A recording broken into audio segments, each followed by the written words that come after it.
pada zaman Allah alaihi wa alihi wa sahbihi wasallam kan oleh lisan. Bismillahirrahmanirrahim. Qala al-muallifu nafa'ana Allah ta'ala bituli hayatihi wa ri'ayatihi. Qala Abdullah bin Amir jaa Rasulullah sallallahu alaihi wasallam ila baitina wa ana saghirun fadhahabtu li'al'aba faqalat ummi ya hatta u'tiyaka faqala sallallahu alaihi wa alihi wasallam wa ma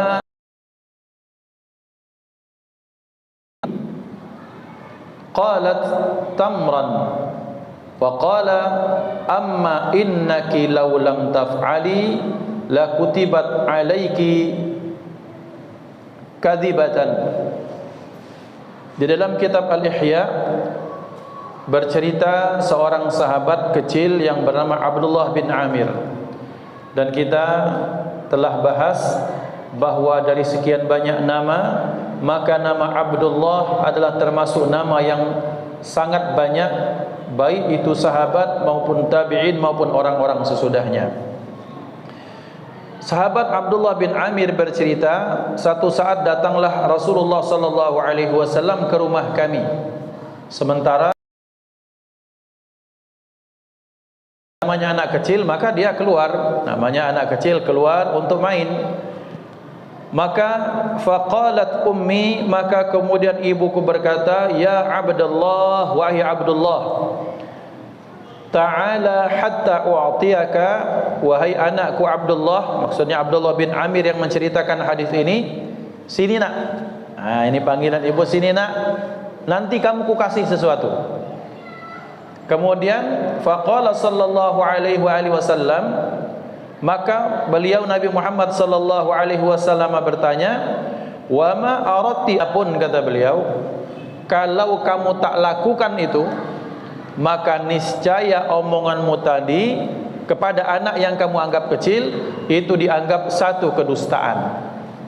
Nah, ikhwan dimuliakan Allah Subhanahu wa taala, ini Rasulullah sallallahu alaihi wasallam mengajarkan kepada kita betapa pentingnya menjaga lisan, apalagi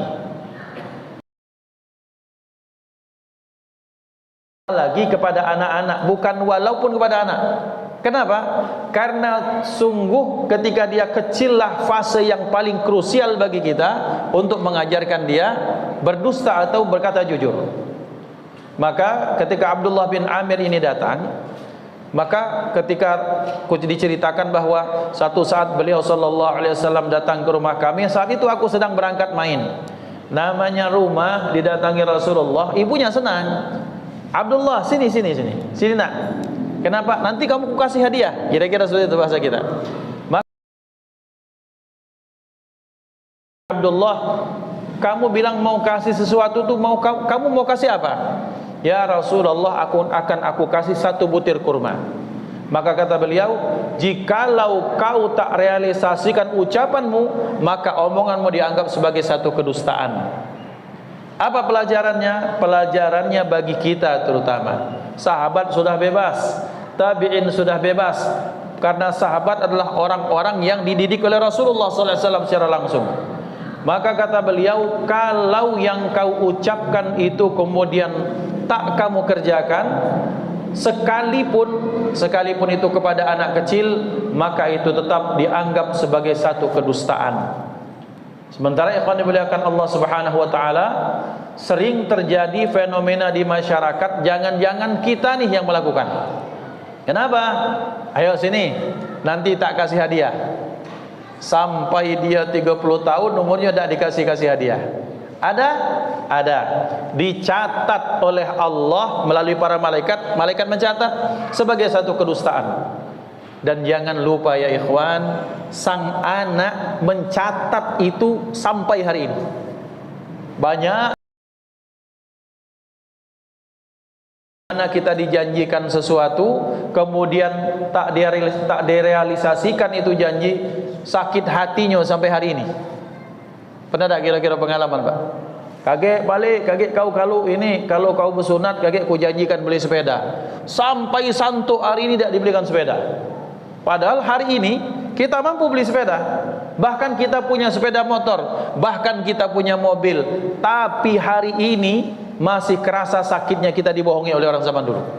Itu namanya PHP, pemberi harapan palsu. Hati-hati ya ikhwan. Ini benak ini mencatat apapun yang diucapkan, apapun yang dikerjakan, termasuk janji.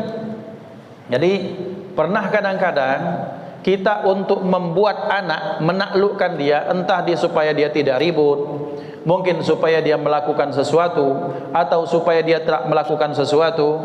Jazakallahu khair. Maka kadang-kadang kita berjanji, yang janji itu hanyalah pemanis. Mungkin sering kita lakukan. Ya imma dua, kalau tidak janji yang manis, kalau tidak ancaman-ancaman. Ini sangat bahaya.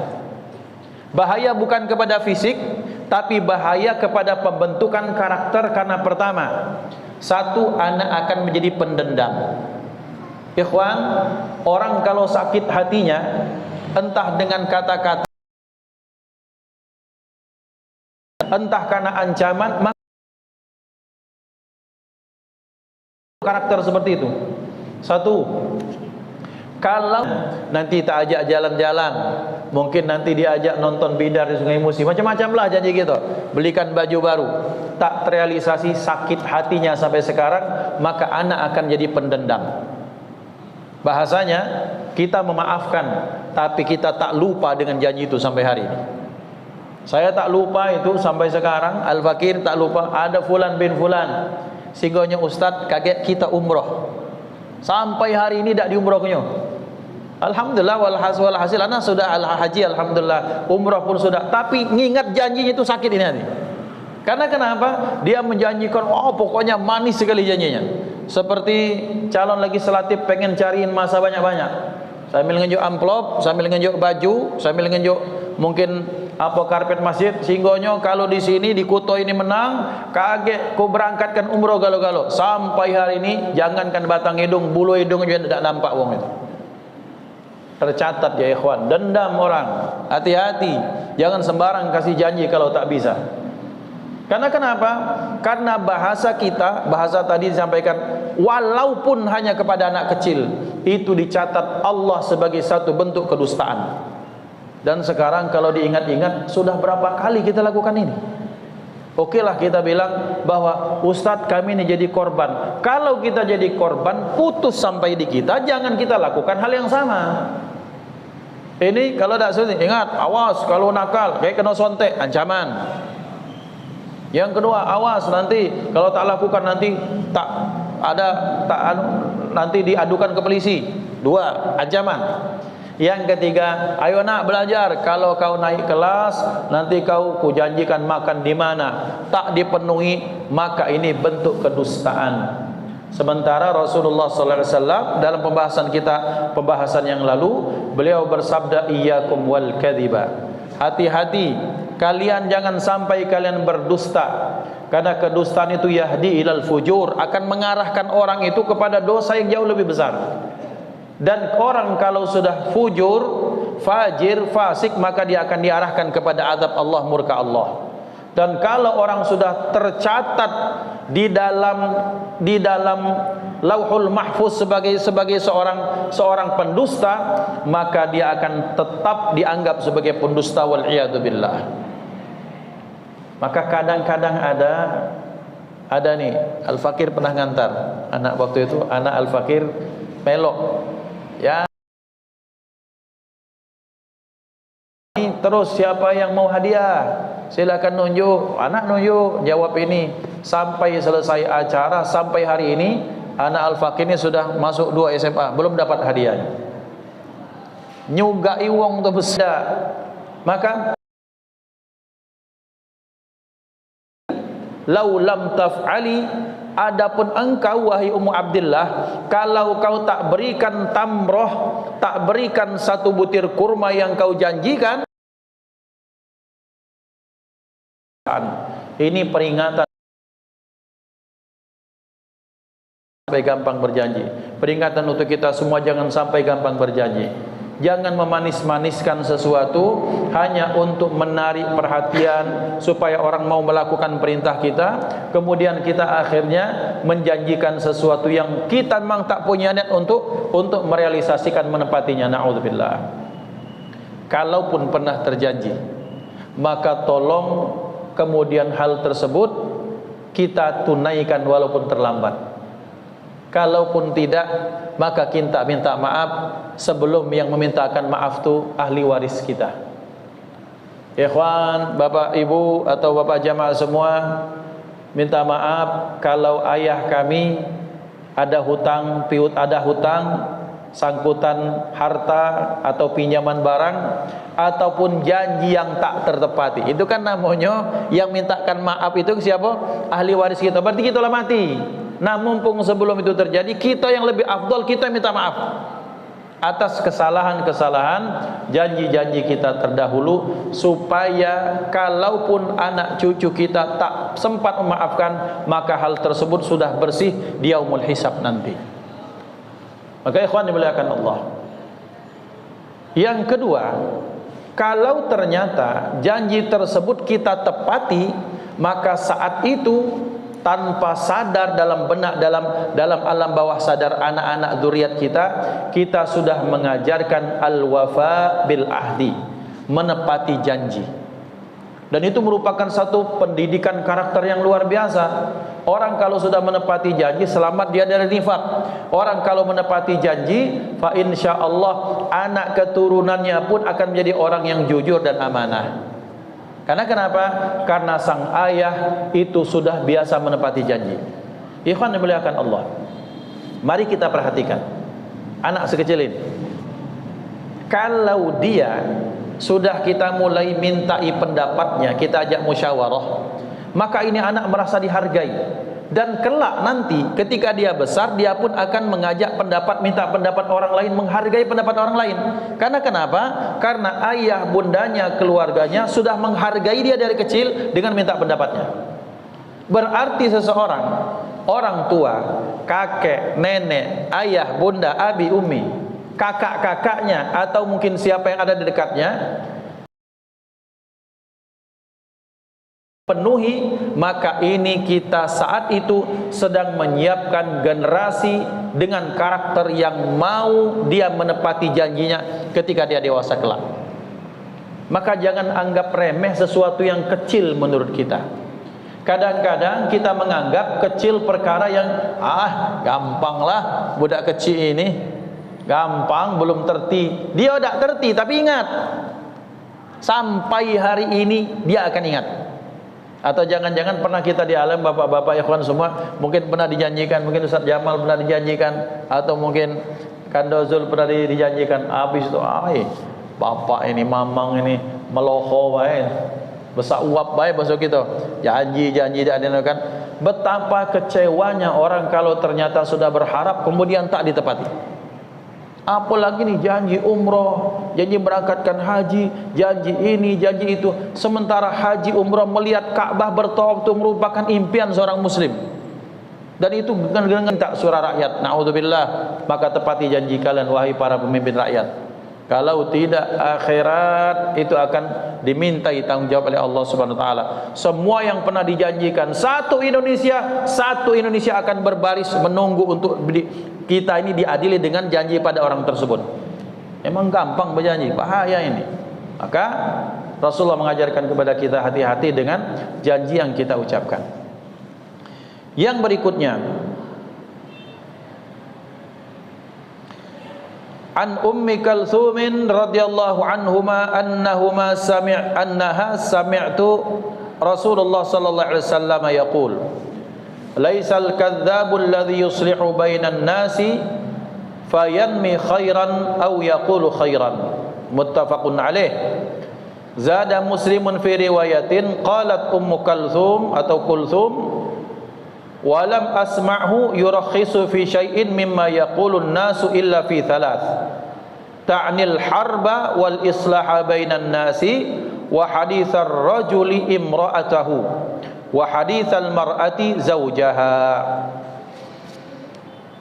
dari Sayyidatuna Ummu Kulthum atau Ummi Kalthum radhiyallahu anha annaha qalat sami'tu Rasulullah sallallahu alaihi wasallam yaqul, dari Sayyidatuna Ummi Kalthum, beliau menyatakan bahwa Rasulullah sallallahu alaihi wasallam bersabda, bukanlah dianggap pendusta seseorang yang mendamaikan antara manusia kemudian akhirnya muncullah kebaikan, menimbulkan maslahat kebaikan, atau dia mengatakan sesuatu yang mengandung kebaikan. Membasuh kita ini mendamaikan antara dua pihak ini. Fulan bin Fulan satu kelompok, Fulan bin Fulan kelompok yang lain. Ini kelompok A, ini kelompok B. Kita si penengah. Si A curhat ke C, ke kita. Ustaz Jamal, anak ini nak curhat, apa uang di sana itu melanele tu, segala macam-macam. Mai itu kata, oh ya Allah, kakekku sampaikan. Awas mereka. Tapi kemudian kata Ustaz, kemudian ngomong, ketemulah kelompok B. Ternyata seperti itu. Ustaz Jamal main ini. Nah, setahu anak kemarin, kelompok A ini mereka ini ngomong, kelompok uang 9 ini, Allah kebaik-baiknya. Ahli solawat segala macam, pokoknya baik hati, kalau diundang pasti datang segala macam. Mana yang Ustaz? Iya, swear, terkewer-kewer. Nah, kira-kira itu. Kemudian besok bertemu lagi dengan kelompok A. Ya Allah, akulah bertemu dengan kelompok B wong 9 lilir. Mereka tu ngomong, Allah kebaik-baiknya kamu ini segala macam. Madai Ustaz, kakek Ustaz. Nah, nian, Masya Allah nian. Maka akhirnya suasana cair. Akhirnya tak jadi terpecah belah, tak jadi tawuran, maka kemudian muncul maslahat antara mereka, maka ini tidak dianggap dusta sabda Rasulullah. Dalam kondisi ini bahkan jujur itu tidak diperlukan.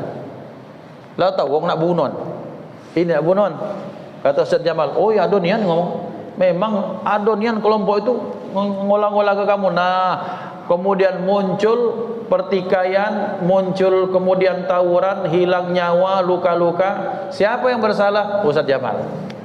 Maka hati-hati ya ikhwan, pacak-pacak bermain cantik gitu. Tidak perasaan kamu baik. Pendengaran aku kemarin beliau yang mereka tu ngomong, "Woi bagusnya ngomong situ." Madai Ustaz nian akhirnya cair. Itu terjadi, maka kalau kita islah bainan nas, maka itu tak dianggap sebagai dusta.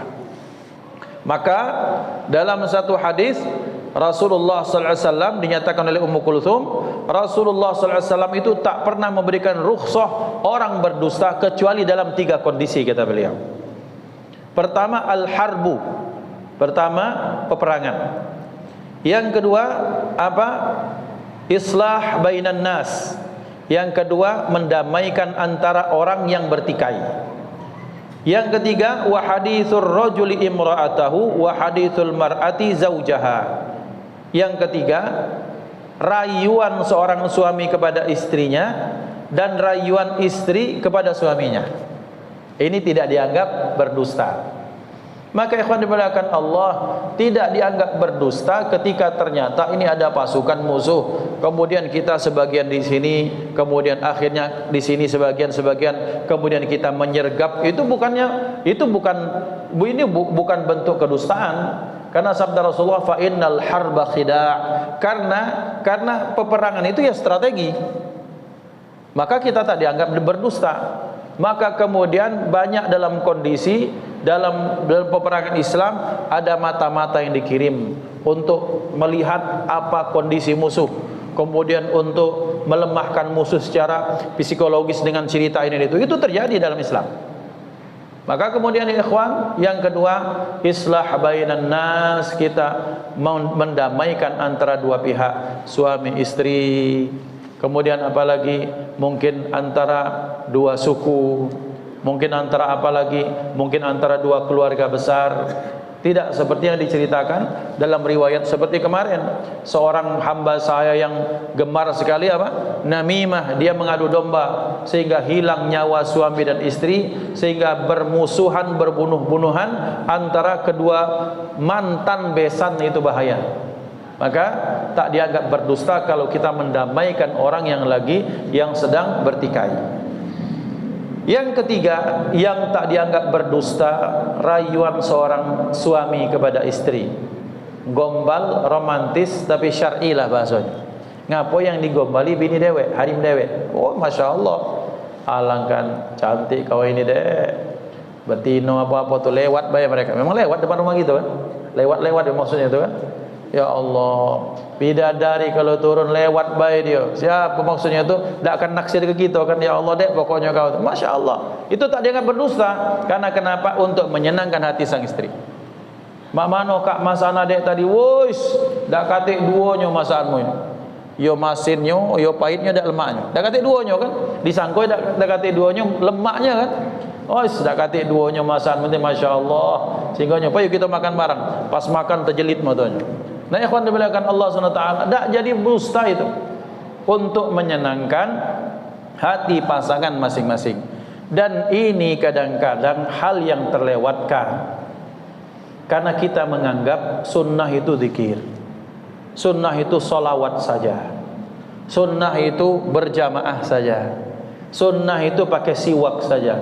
Padahal ada hal-hal yang kita anggap sepele, bahwa ternyata bahkan sebaliknya dalam Islam itu dianggap perkara yang sangat besar pahalanya. Apa? Romantis dengan anak, romantis dengan pasangan, entah suami atau istri. Kemudian ada kata-kata baik, kemudian ada musyawarah di situ, kemudian diminta pendapat. Anak kecil 1 SD dimintai pendapat, nak kaget kita lebaran masa apa? Singgonya ya aku nak soto. Oke nak, kita masak soto. Anak akan dihargai. Sunnah dalam Islam. Karena Nabi Muhammad SAW sering meminta pendapat seorang anak, bagaimana ini, bagaimana itu. Kemudian selanjutnya, seorang suami lihat Rasulullah SAW itu ketika ditanya, wahai ibunda Aisyah, bagaimanakah Rasulullah kalau di rumah? Kana dhahhakan bassaman, atau bassaman dhahhakan dalam riwayat yang lain. Beliau banyak tersenyum, beliau banyak tertawa. Tingkah laku bini itu, wong kalau cinta tertawa tulah nyengok pasangan hidup. Tapi kalau tak cinta terengut terus dengan bini. Pecak terjengok di apa? Pecak terjengok di macan masuk ke hutan misalnya. Ikhwan dimuliakan Allah, maka dalam Islam salah satu hal yang menyenangkan, yang besar pahalanya, menyenangkan pasangan hati, pasangan hidup kita, sekalipun mungkin ada bumbu-bumbuan hal-hal yang gombal. Dan ini rahasia. Anak kasih tahu di sini, weh. Jangan juga tahu yang lain. Perempuan itu senang digombali sekalipun itu dusta.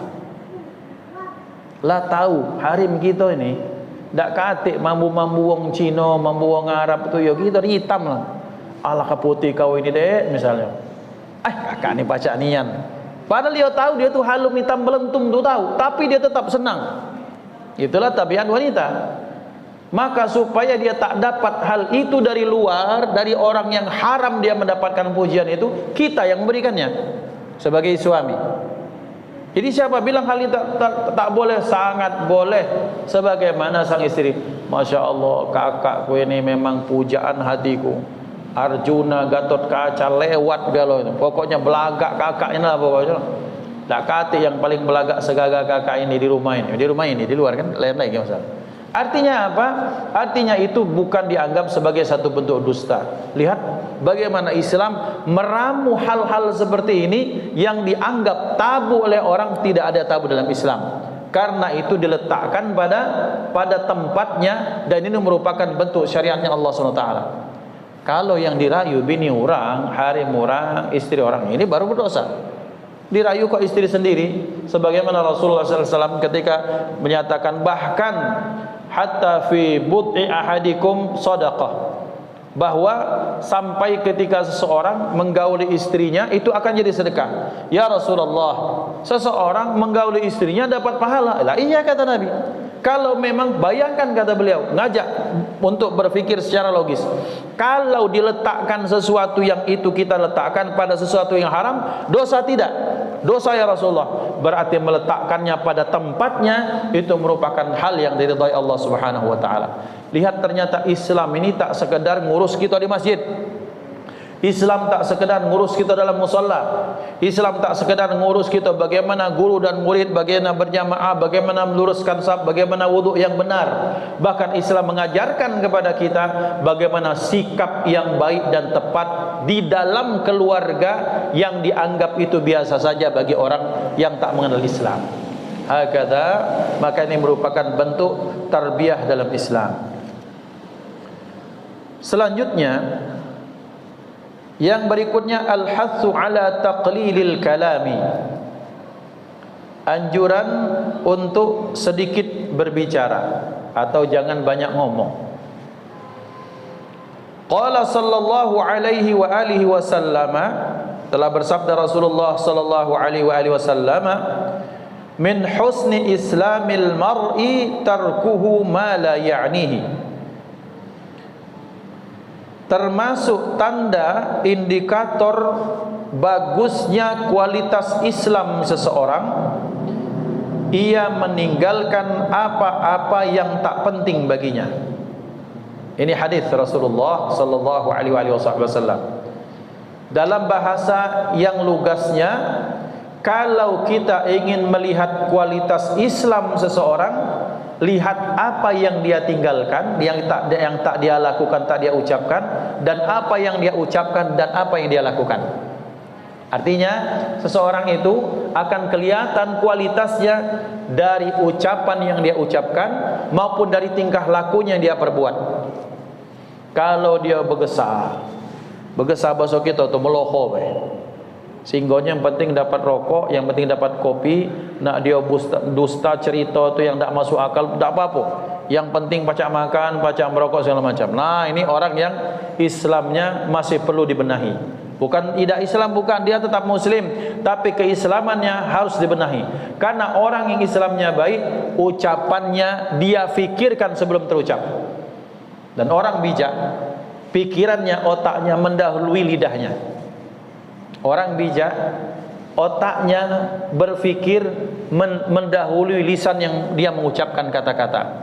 Karena apa? Ketika ucapan yang dia ucapkan, dia yakin bahwa semua ucapan itu akan dimintai tanggung jawab oleh Allah Subhanahu wa taala. Ayah kan Allah, ini kita ngeri dengan hadis ini. Jadi ternyata ingin melihat nak nyingok Islamnya seseorang, nyingok baik, ngomongnya mana? Kalau ngomongnya duit terus, berarti ucapannya pikirnya tentang duit terus. Kalau ucapannya tentang hari betina terus, kelihatan kualitasnya. Maka kata orang, kalau inti ingin melihat kualitas seseorang, lihat konten isi pembicaraannya apa. Isi pembicaraannya majelis, sholawat, menanyai tentang sesuatu, belajar, kemudian ucapannya tentang sesuatu yang baik, menimbulkan apa, memberikan motivasi. Nah, ini orang yang berpikiran positif. Tapi ini yang dibahas cuan terus, dibahas duit terus, yang dibahas betina terus, yang dibahas maksiat terus, maka orang akan kelihatan sesuai dengan apa yang dia ucapkan. Karena ucapan menggambarkan fikiran seseorang. Secara tak sadar, tanpa dia sadar, biasanya dia akan mengucapkan apa yang menjadi, yang menggelayut di dalam benak dan fikirannya. Maka supaya kita baik Islam kita, maka apa yang tak penting untuk kita omongkan, ya sudah, tidak usah diomongkan.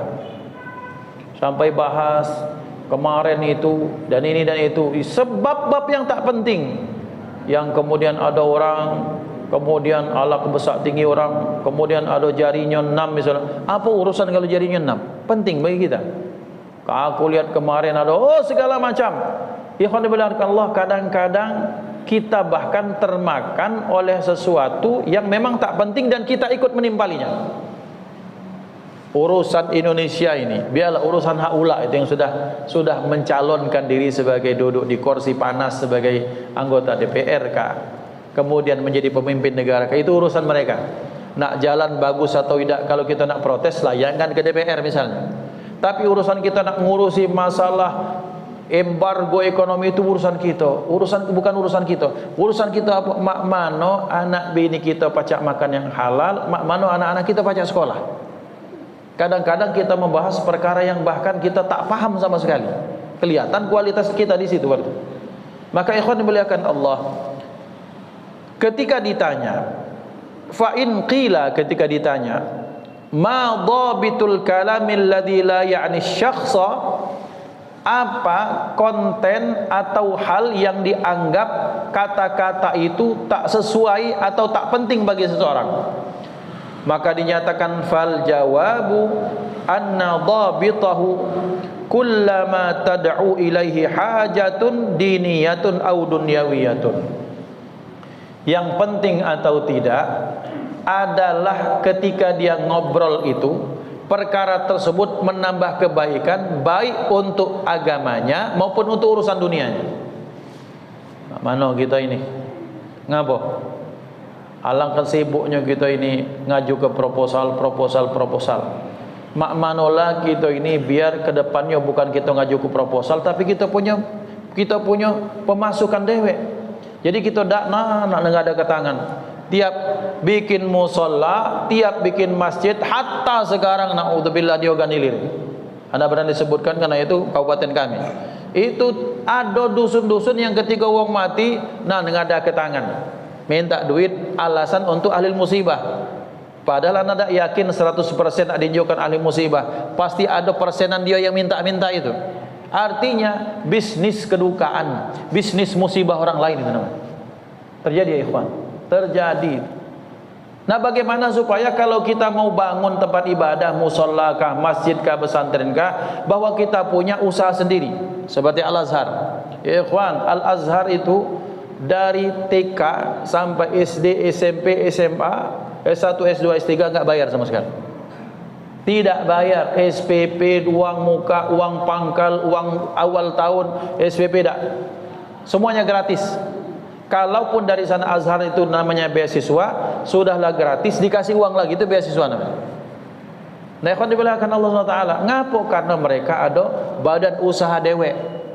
Ada badan usaha, ada badan wakaf, ada badan zakat, kemudian segala macam. Hatta dalam sejarahnya Al-Azhar, Mesir, negara Mesir pernah kena krisis dan berhutang kepada Azhar.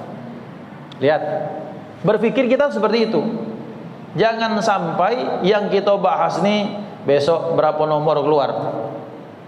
Ay, kemarin tuh ala kebagus orkesan, ketahuan berarti otak kita tuh di mana. Mana kaget kalau kita majelis. Karena majelis kalau nasi gemuk dah datang. Tapi kalau tsunami nasi minyak, moga lah di ujung berung situ kita ancapin. Ini ketahuan kualitasnya, nak makan dulu lah berarti.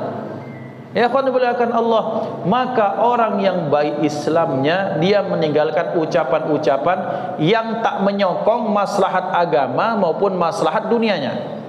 Tak apa-apa kita bicara dunia, tak apa-apa, tapi memang yang solutif, yang berikan solusi. Mak mano kita ini jo, majelis kita ini, mak mano lah caranya? Ya apa kita bikin yayasan kah? Ya apa mungkin kita bikin usaha apa? Kita bikin pempek kah? Bikin apa kita jual sehingga kita punya kas dewek.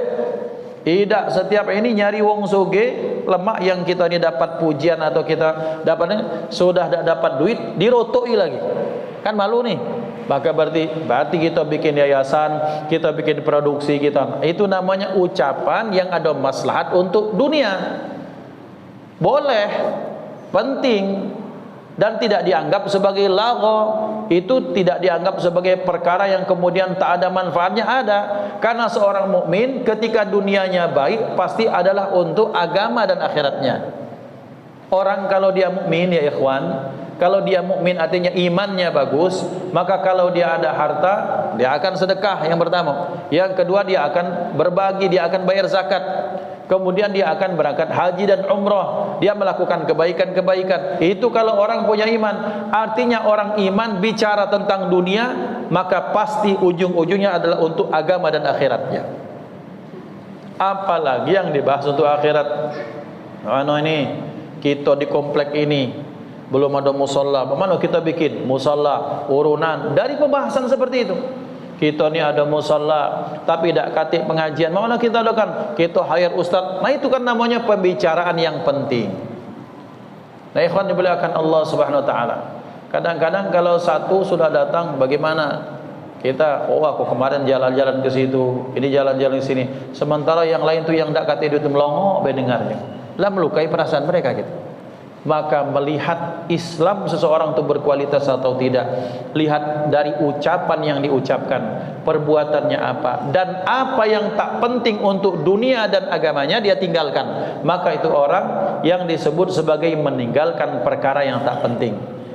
Meninggalkan perkara yang tak penting itu menunjukkan bagusnya kualitas Islam seseorang. Termasuklah apa? Menyedikitkan omongan, tak banyak ngomong. Kemudian qala Luqman li ibnihi, berkata Sayyidina Luqman Al-Hakim kepada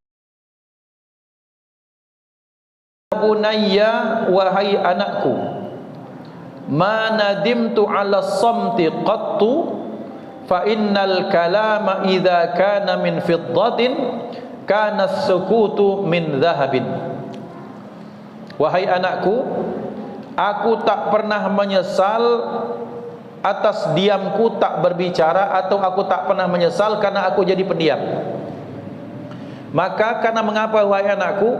Karena ngobrol itu, ngomong itu, kalau pembicaraan itu berasal dia itu kualitasnya sama dengan fiddah, dengan perak, maka diam itu kualitasnya sama dengan emas. Artinya apa? Artinya Luqman Al-Hakim dalam konteks ini dalam konteks pelajaran kita malam ini, bahwa dalam banyak hal kadang-kadang sedikit ngomong atau diam jauh lebih banyak daripada banyak ngomong, apalagi ngomong yang lagha. Walaupun dalam kondisi taklim, dalam kondisi yang diperlukan, banyak ngomong itu perlu. Tetapi dalam kondisi yang kaitan konteks pelajaran malam hari ini, maka diam itu lebih utama daripada banyak ngomong, yang ngomong itu tak ada faidah sama sekali. Maka berarti ikhwan, sebagai seorang mukmin, maka dikatakan Luqman Al-Hakim, kalau ngobrol itu adalah perak, maka diam itu adalah emas. Sakingnya bahwa pendiam atau diam itu merupakan perkara yang baik. Maka mari kita jelaskan kan, bahwa kalau diam itu, apalagi bersama satu kaum, maka ketika diamnya kita itu, kalau orang yang kita duduk bersama mereka adalah orang yang baik, benar dan para ulama, maka kita akan dihitung sebagai bagian dari mereka. Tapi kalau kita diam dan di antara orang-orang jahil, maka kemudian ketika kita diam, maka kita selamat dari kedustaan dan kebodohan mereka. Itu artinya betapa berharganya diam. Tapi kalau dibutuhkan untuk ngobrol, untuk bicara, maka kita harus bicara. Persaksian wajib kita bicara, memberikan saksi yang sedetail mungkin bahkan.